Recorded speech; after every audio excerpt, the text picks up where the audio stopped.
Amém, meus irmãos? Irmãos, nós continuamos com a série de Marcos, o Evangelho de Jesus Cristo, segundo escreveu João Marcos. E hoje nós vamos do o capítulo 3, verso 7 em diante. Amém? Abra aí na sua Bíblia.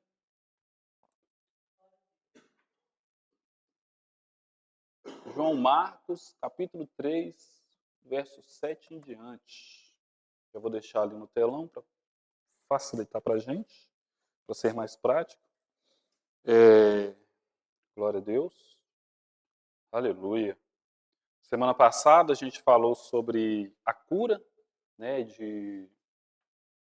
um, de um homem, né, que tinha a mão recolhida, a mão atrofiada. E hoje nós vamos falar sobre multidão. Amém? Glória a Deus. Vamos à leitura do texto? No texto está escrito assim, amados irmãos. Jesus retirou-se com seus discípulos para o mar, e uma grande multidão vinda da Galileia e da Judéia o seguia. Quando ouviram a respeito de tudo o que ele estava fazendo, muitas pessoas procedentes da Judéia, de Jerusalém, da Idumeia, das regiões do outro lado do Jordão e dos arredores de Tiro e Sidom foram atrás dele. Por causa da multidão, ele disse aos discípulos que lhe preparassem um pequeno barco para evitar que o comprimissem. Amém? Glória a Deus. Amados irmãos, eu tenho dito aqui que Jesus, ele era famoso na sua época. Ele foi famoso na sua época.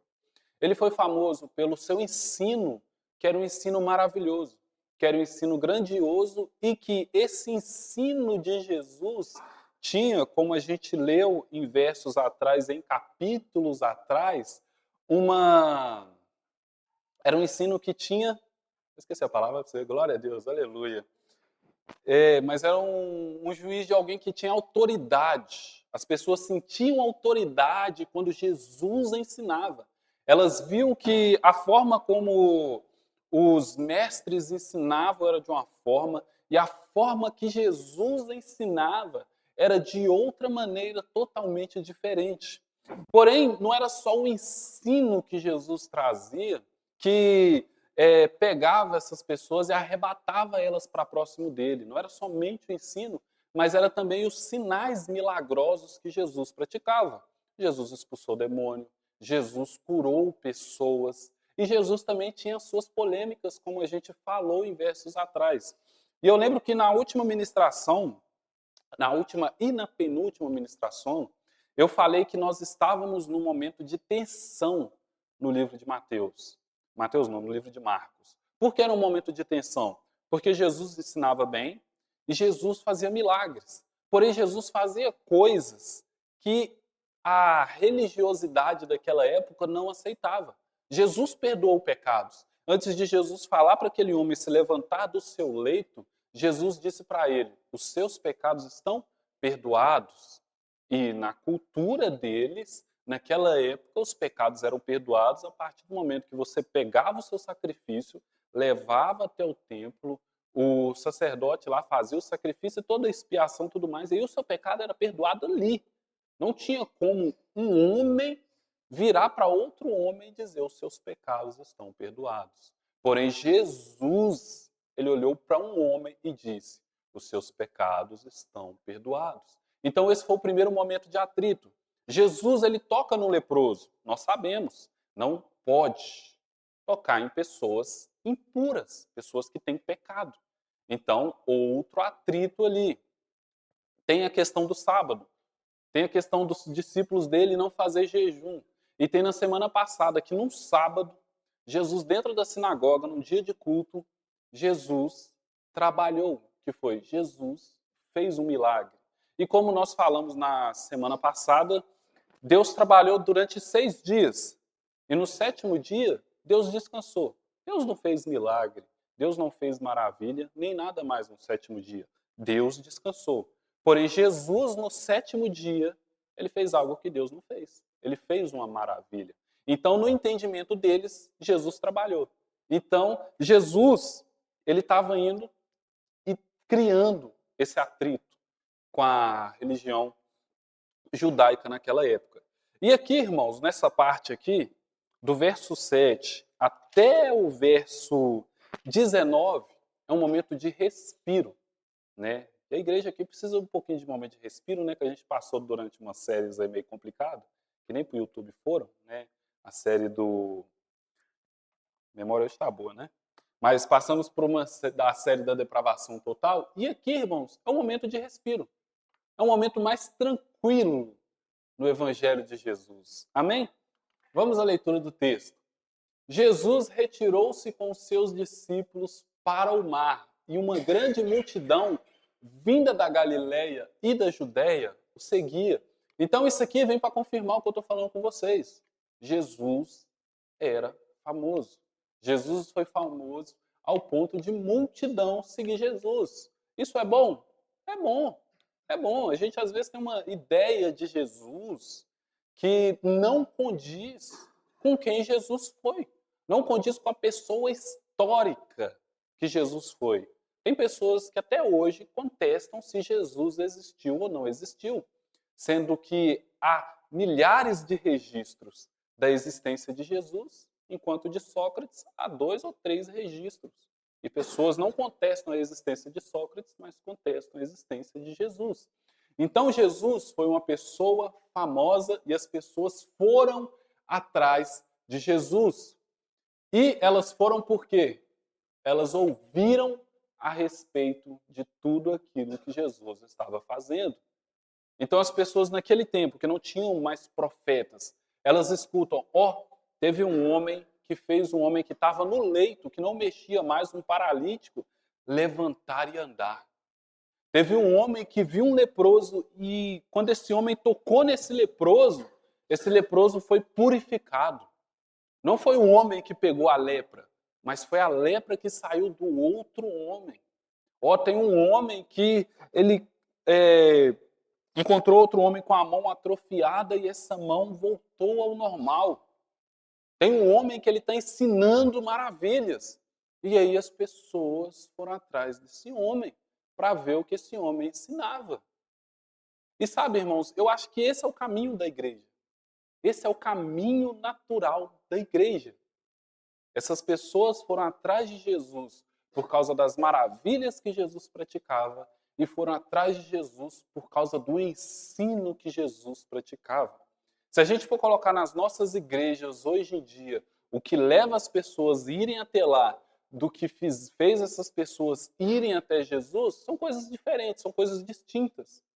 As pessoas hoje vão na igreja porque é um ambiente para você ter network. É um ambiente para você ter bênção e bênção. É um ambiente para você dar o dízimo e Deus abençoar a sua vida financeira e todas essas coisas. Luz, foto, Instagram, essas mil e uma coisas. E essas pessoas não. Essas pessoas foram até Jesus por causa da fama de Jesus e por causa do que Jesus estava representando naquele momento. Amém? Então, muitas pessoas estavam fazendo, muitas pessoas procedentes da Judéia, de Jerusalém, da Idumeia, das regiões do outro lado do Jordão e dos arredores de Tiro e Sidom foram atrás dele. Olha o tanto de lugar que foi. A mesma coisa, a gente está aqui em Neves, aí vem gente de BH, vem gente lá do Lagoa Santa, vem gente de Santa Luzia, vem gente de Contagem, vem gente de Esmeralda, vem gente de Pedro Leopoldo, tudo, para ver esse homem e o que esse homem estava fazendo e o que esse homem estava ensinando. E por causa da multidão, ele disse aos discípulos que lhe preparassem um pequeno barco para evitar que o comprimissem. Irmãos, era muita gente. Era muita gente. Já viram essas festas que tem aí, que é festa aberta ao público, ou já foram em show? É isso aqui, irmãos. É isso aqui. Era muita gente. Muita gente reunida mesmo para ver Jesus. Às vezes a gente lembra só quando Jesus tem aquela grande entrada em cima do jumentinho. Não, aqui também tinha muita gente, muita gente. Jesus literalmente arrastando multidões. Amém? Pois ele havia curado muitas pessoas, de modo que os que sofriam com doenças se lançavam sobre ele para conseguir tocar nele. Então Jesus já tinha curado muitas pessoas. Não estou falando nos versos anteriores, eu estou falando nesse momento aqui. Ó. Jesus já havia curado muitas pessoas que sofriam com as suas doenças, e as pessoas que estavam doentes se lançavam sobre Jesus para tocar nele. Então essas pessoas, elas tinham a fé, elas tinham o entendimento que se elas tocassem em Jesus, elas seriam curadas. Não tem a mulher do fluxo de sangue? Aqui é a mesma ideia, que é a mesma coisa. Pessoa que tinha algum problema, alguma doença física, alguma coisa, ela olhava ali e via, alguma coisa está acontecendo com aquele homem, e se eu tocar nele, se eu chegar perto dele, algo em mim vai mudar. A minha doença vai ser sarada, alguma coisa vai acontecer. E está acontecendo com todo mundo, então eu vou me aproximar dele, eu vou tocar nele, nem que eu tenha que pular, me jogar aqui no meio de todo esse povo aqui para ser curado. Sempre que os espíritos imundos o viam, prostravam-se diante dele e gritavam: Tu és o Filho de Deus.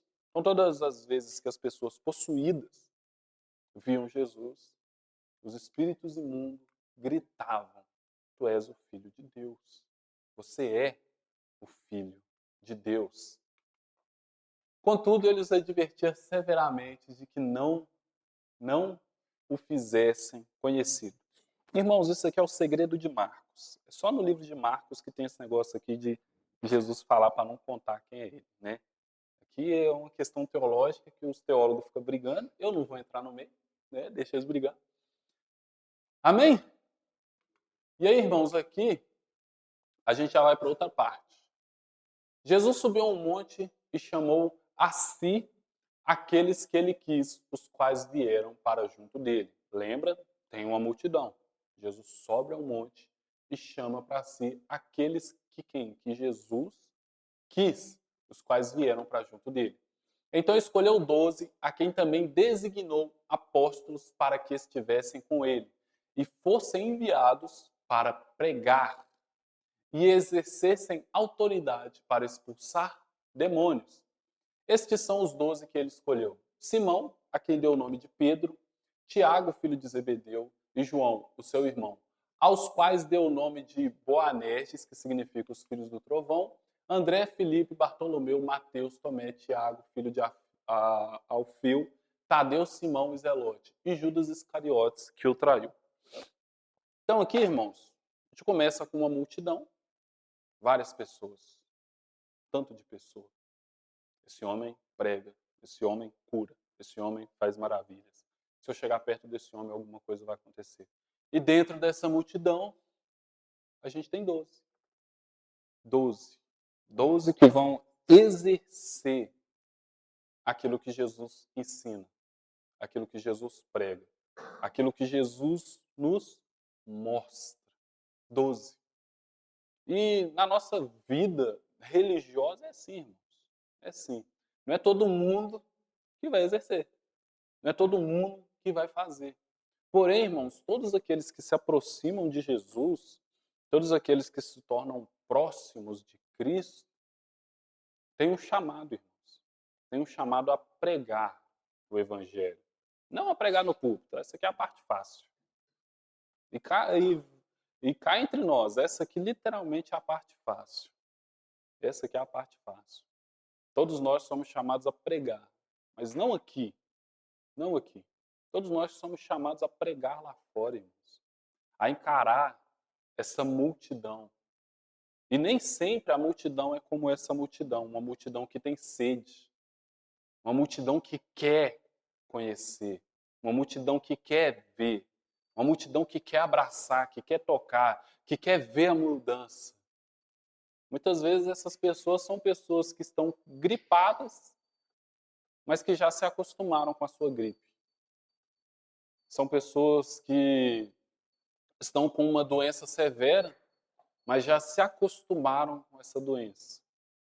Ou pessoas que estão com seus demônios, literalmente, mas já se acostumaram com seus demônios. E às vezes também a culpa é nossa, como igreja, somos falhos. Somos falhos. E ao invés de atrair como Jesus atraiu, nós afastamos as pessoas. Nós expulsamos as pessoas. Ah, vamos lá na igreja. Aí a pessoa vê o histórico das igrejas, que tá uma maravilha hoje em dia, né, irmãos? O histórico das igrejas. Aí a pessoa não quer ir, irmãos. A pessoa não quer ir. Aí a gente olha pro bairro assim, cheio de gente. Cheio de gente. Todo mundo é filho de Deus, né? Pô, eu gosto de falar nisso, né? Que é filho de Deus. Todo mundo é filho de Deus. Mas se aproximar realmente desse Deus que é Pai, não querem. Né? Eu gosto de brincar que é a autoadoção. Não é o pai que adota, é a pessoa que está falando pro pai que o pai adotou. Né? Você está andando na rua, chega um menino, olha para você assim e fala: você é meu pai a partir de hoje. Fala: oxe, o que está acontecendo? É o que as pessoas aí fora fazem. Olha para Deus e fala: você é meu pai agora. Aí Deus fala: não, mas tem meu ensino, tem meu filho Jesus que morreu. Essa parte não. Você é meu pai na parte que você abençoa Davi. Essa parte eu gosto. Você é meu pai na parte que você liberta o povo do Egito e leva para uma terra que mana leite e mel. Essa parte eu gosto bastante. Você é meu pai na parte que você abençoa. Essa parte eu gosto demais. Agora essa parte do sacrifício, não gosto. Essa parte de viver conforme a sua lei, que era 10, nem sei quais são os 10. Ainda bem que Jesus diminuiu para 2. Ficou mais fácil de eu memorizar, mas mesmo assim eu não gosto tanto dos 2. Mesmo assim, esse negócio de amar o Senhor acima de todas as coisas é complicado. Eu sou casado, eu tenho que amar minha mulher. Eu amo mais o Senhor do que minha mulher? Não dá. Eu amo minha mãe, não tem como. Entendeu? As pessoas vão colocando os empecilhos que Moisés colocou aqui na abertura. As pessoas vão colocando as dificuldades que Moisés colocou aqui na abertura. E quanto mais dificuldade, irmão, você coloca, mais coisas complicadas você coloca, mais difícil é de você sair do Egito. E às vezes não é nem Faraó que está te segurando.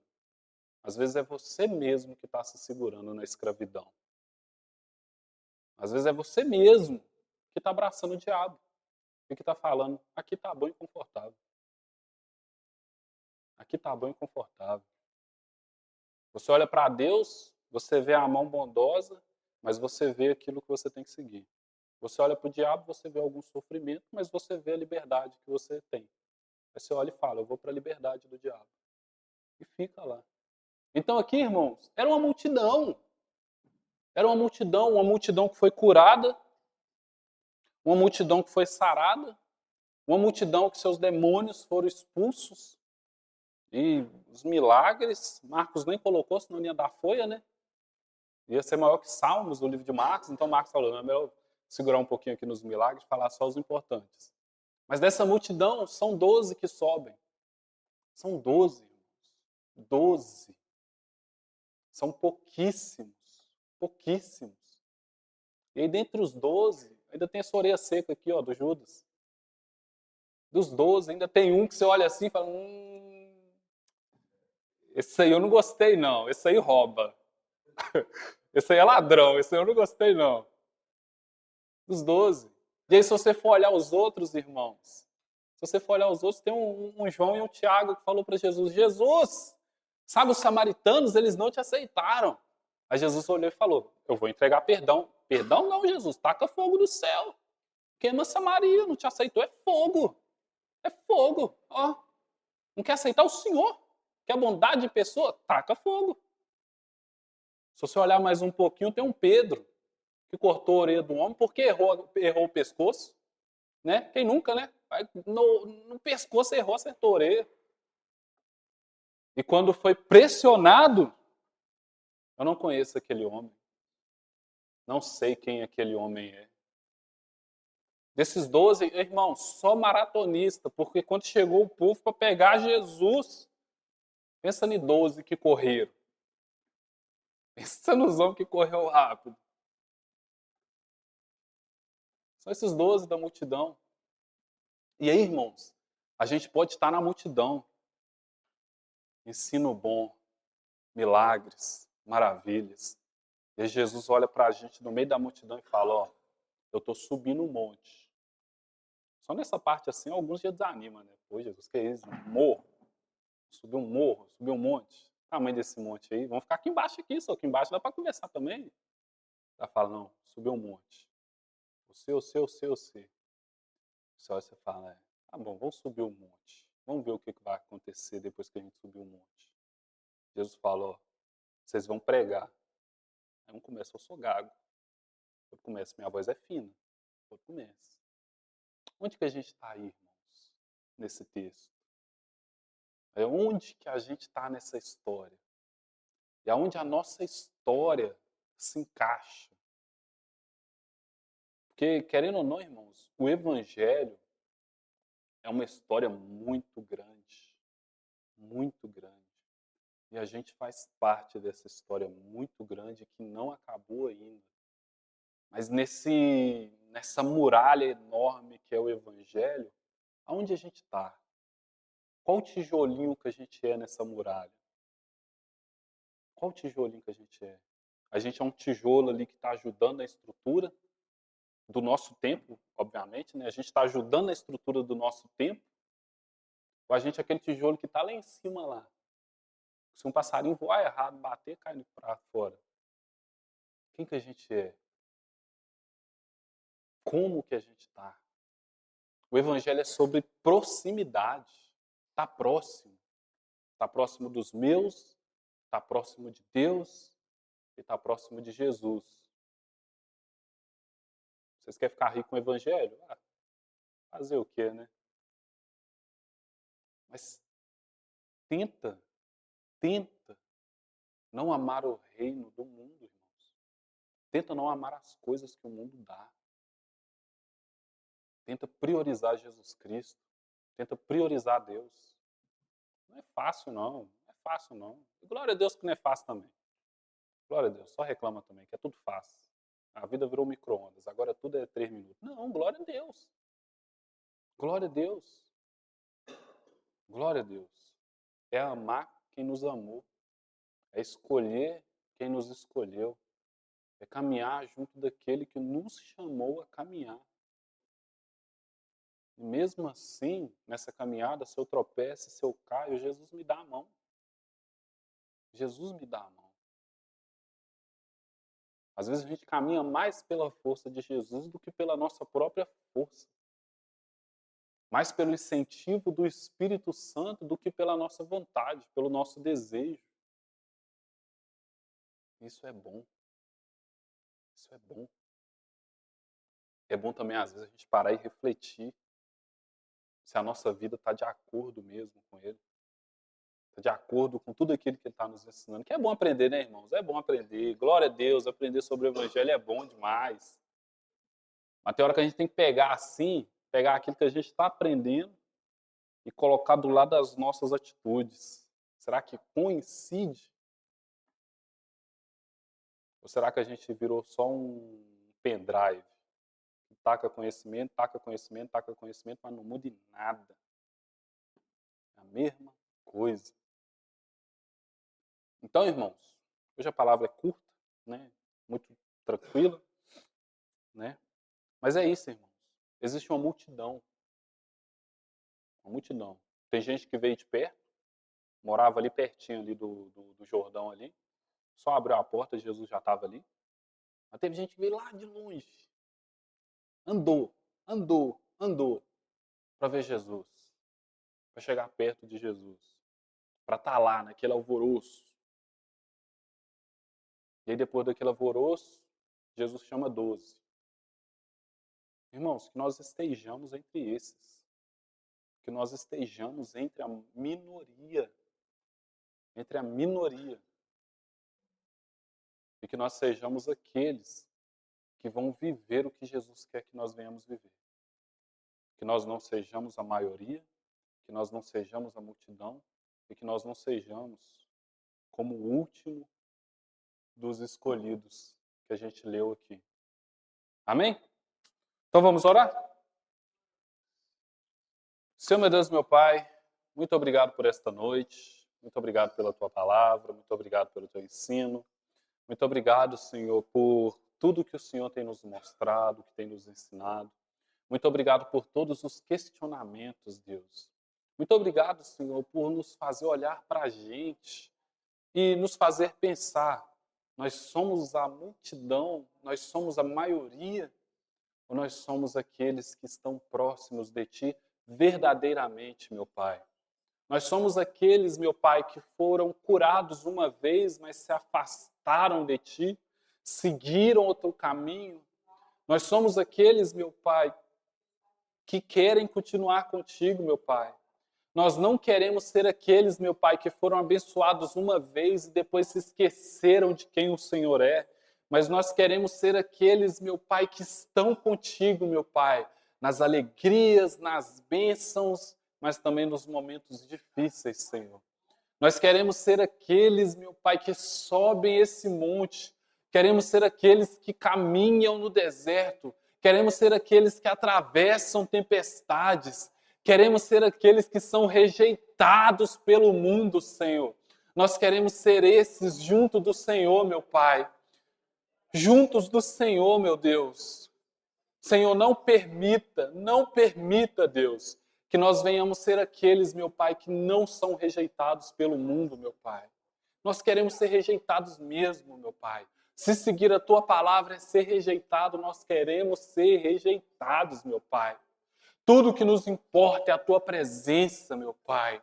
E como disse Moisés, se o Senhor não for conosco, não nos envie. Mas se o Senhor estiver conosco, nós vamos para qualquer lugar que o Senhor queira. Independente se é a terra que mana leite e mel ou se é o vale de ossos secos. Nós vamos contigo para onde quer que o Senhor queira que nós vamos. Muito obrigado, meu Pai. Muito obrigado. Amém, amém, amém.